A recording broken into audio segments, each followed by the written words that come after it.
Dan seperti biasa Sophie dan juga penonton, sekarang ni bulan Ramadan kan, pasti ramai dalam kalangan kita yang mula belajar memasak lah, sibuk di dapur untuk menyediakan juadah berbuka, juadah untuk bersahur, ataupun yang untuk mereka yang berniaga di pasar malam ke di bazar Ramadan kan. Jadi antara perkara yang perlu untuk kita jaga adalah keselamatan di dapur. Sebab akan berlakunya kebakaran dan sebagainya. Jadi apa antara langkah-langkah yang perlu kita tahu dan perlu untuk kita ambil untuk mengatasi masalah kebakaran ketika di dapur, khususnya bulan Ramadan ni kan, sebab banyak masa kita di dapur juga sebenarnya. Okey, dan bersama dengan kita saya kenalkan iaitu Tuan Muhammadul Ihsan Muhammad Zain, merupakan Ketua Cawangan Program Kesedaran Keselamatan Awam Jawatan Bomba dan Penyelamat Malaysia. Assalamualaikum Tuan. Waalaikumsalam warahmatullahi. Baik Tuan, topik yang sangat penting untuk kita sampaikan kepada penonton lagi-lagi bulan Ramadan ni Tuan. Semua orang sibuk memasak, lagi-lagi peniaga-peniaga sekarang ni masak dalam kuantiti yang sangat banyak. Jadi kita perlu fahamkan kepada masyarakat awam berkenaan risiko kebakaran ini. Yang paling utama apakah yang perlu masyarakat tahu Tuan berkenaan keselamatan kebakaran khususnya di dapur Tuan? Okey, bismillahirrahmanirrahim. Assalamualaikum warahmatullahi wabarakatuh. Okey, untuk kalau kita bercakap berkenaan dengan kebakaran. Itu kalau kebakaran memang sesuatu yang mengerikan. Betul. Okay, apabila kita fokus kepada kebakaran di dapur, khususnya waktu bulan Ramadan ni, memanglah kita buat macam pasar Ramadan dan buat berniaga. Dan paling penting adalah dari segi dia punya tip keselamatan di dapur. Okey, pertama. Yang kedua, ketahui alert berkenaan dengan punca utama. Okey, yang ketiga berkenaan dengan jika berlaku kebakaran, macam mana nak melepaskan diri. Okey, keempat, cara nak menggunakan alat pemadam api. Itu 4 perkara yang perlu diketahui oleh seseorang yang berada di dapur, terutama si rumah lah. Okey, jadi itu 4 perkara utama yang perlu kita semua tahu. Dan antara yang lain juga, mungkin Tuan boleh perincikan satu persatu punca kebakaran berlakunya, khususnya di dapur. Okey, kebanyakan statistik yang kita dapat daripada yang kita dapat panggil daripada orang awam berkenaan kebakaran, yang statistik yang utama berlakunya kebakaran di dapur adalah dari segi kelalaian yang memasak di dapur. Itu adalah antara yang ada kes yang baru berlaku di Petaling Jaya, area Damansara Utama. Waktu memasak dalam jam 5 pagi macam tu, dan kita dapat panggilan adalah dalam jam 5.15 pagi. Bila kita sampai memang berlaku kebakaran di dapur, dan yang memasak tu adalah dia terlupa dan dia buat kerja lain. Dan dalam masa setengah jam sebelum pukul 6 berlakunya kebakaran di dapur.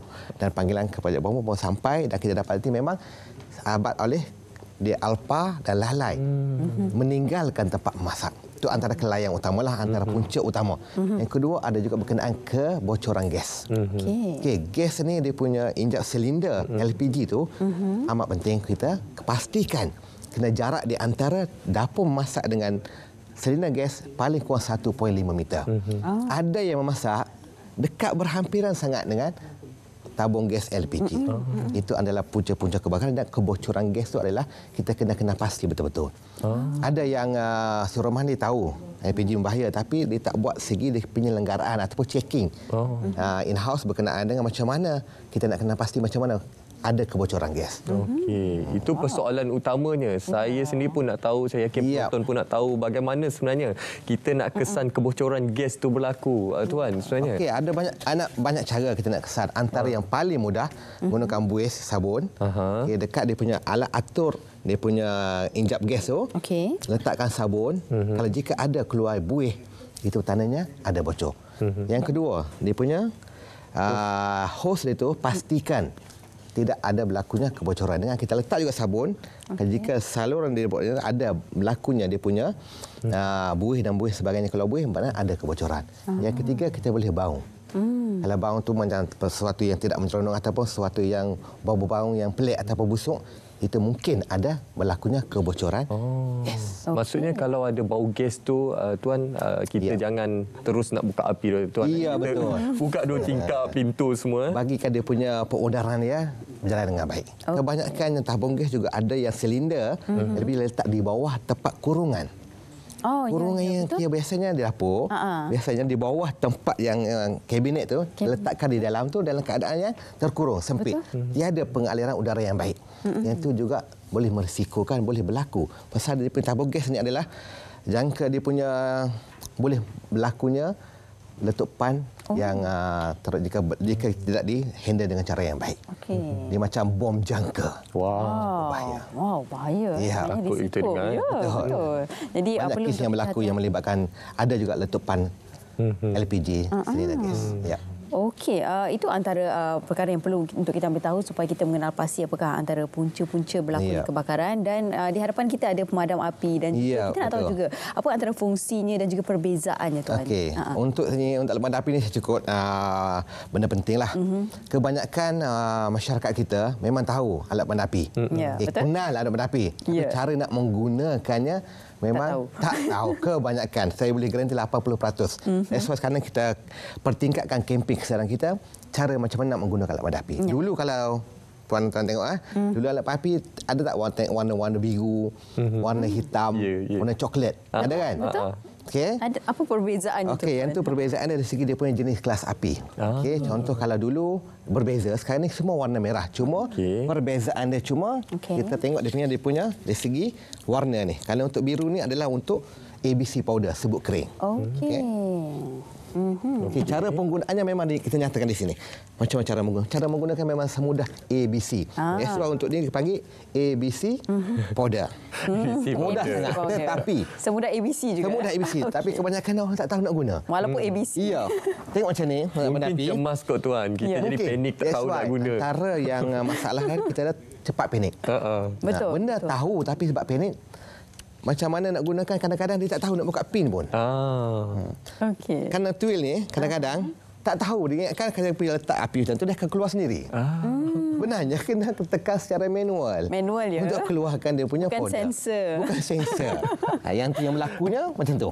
Okey. Yang tu warna biru. Kalau yang besar ni sama juga. Okey, dia berbeza dari segi dia punya kilo. Yang tu ada 9 kilo, ada 6 kilo, ini 1 kilo. 1 kilo ni biasa kita letakkan di rumah, di ruangan dapur juga, kawasan-kawasan yang basah kita utamakan juga di dalam kenderaan. Okey. Kita fokus kepada dapur hari ini, kita letak ke dapur lah. Tapi 1 kg digalakkan. Dan sekarang kita ada dalam kita punya bylaw kita, undang-undang kita, sekarang kita wajibkan satu rumah, satu alat pemadam api. Ya, wajib. Itu yang rumah selalu ada tak alat pemadam api? Tak ada. Rumah Itulah saya saya nak ada. tanya ni. Tak ada. Alhamdulillah. Tapi nak cara penggunaannya belum pasti lagi. Tuan, sering kali kita war-warkan satu rumah, satu pemadam api. Yalah, untuk rumah yang tak ada pemadam api, tiba-tiba berlaku kebakaran dekat dapur kan. Apa langkah kecemasan pertama yang perlu kita lakukan? Pertama, kau mesti keluar daripada ke tempat yang selamat. Sebab tak ada alat yang untuk padam kebakaran kecil lah. Yang ini untuk pemadam awal. Jika tak ada, keluar dahulu dan call 999 untuk minta bantuan bomba. Ramai yang beranggapan tuan, kalau berlaku kebakaran, yang contoh dekat Kuala, kat Priok kita tu, ambil air saja untuk padamkan. Yang itulah yang berlaku. Dan tu air itu boleh menyebabkan berlakunya kebakaran yang lebih besar. Kita dalam kita punya YouTube, pegawai kita ada cara macam mana nak padam. Itu contoh dia, nak padam kebakaran. Kebanyakannya memang tahu tapi panik dan tak boleh nak melakukan, dan kebanyakannya melari meninggalkan, dan soal benda kecil akan menjadi besar. Jadi menggunakan mudah ya. Tawar yang dibasahkan, dilembapkan, boleh dan boleh tutup. Apa-apa jenis kain saja ke tuan? Kalau boleh kain tu kain yang tebal sedikitlah. Dan kain nipis tebal, dan kita basahkan, lembapkan, tutup dengan cara yang betul. Kain selimut mungkin boleh, tak ada masalah, tapi mesti dibasahkan. Yang di atas meja kita ni fire blanket ni tuan. Kalau tak ada pemadam api kat rumah, yang ni boleh tak? Nak bagi tahu bahawa jika tak ada, contoh tak ada selimut, mungkin kalau daripada dapur tu selimut di dalam bilik jauh, so, letakkan fire blanket ni berhampiran, memudahkan kita untuk jika berlaku kat dapur, gunakan fire blanket ni. Fire blanket. Ya. Ini juga dapat membantu juga. Betul, ya. Memang sangat untuk membantu. Peringkat awal. Ya, peringkat awal. Tuan juga mungkin boleh berkongsi kepada para penonton dan juga kami kan, apa antara kes yang mungkin merumitkan pihak bomba untuk memadamkan kebakaran yang berlaku?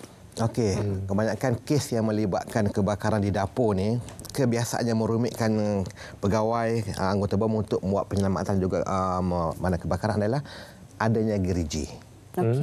Gerigi di dapur ditutup dengan yang fit gerigi yang tak boleh dibuka daripada luar sampai dalam. Jadi mesti menggunakan kunci. Biasa sampai kita nak masuk untuk buat ofensif, firefighting tak boleh. Apa nak masuk ke dalam tu, dapur tu dibuat daripada gerigi dan pintu pun ada gerigi. Kita nak masuk tu susah. kita terpaksa pecahkan dahulu baru dapat kita buat pemadaman. Mengambil masa. Mengambil masa yang sangat lama. Yang kedua, dapur biasa bila rumah yang teres, dia rapat-rapat. Okey, dapur berada di belakang sekali, di hujung sekali. Di belakang ada rumah. Kita nak masuk mesti ke depan.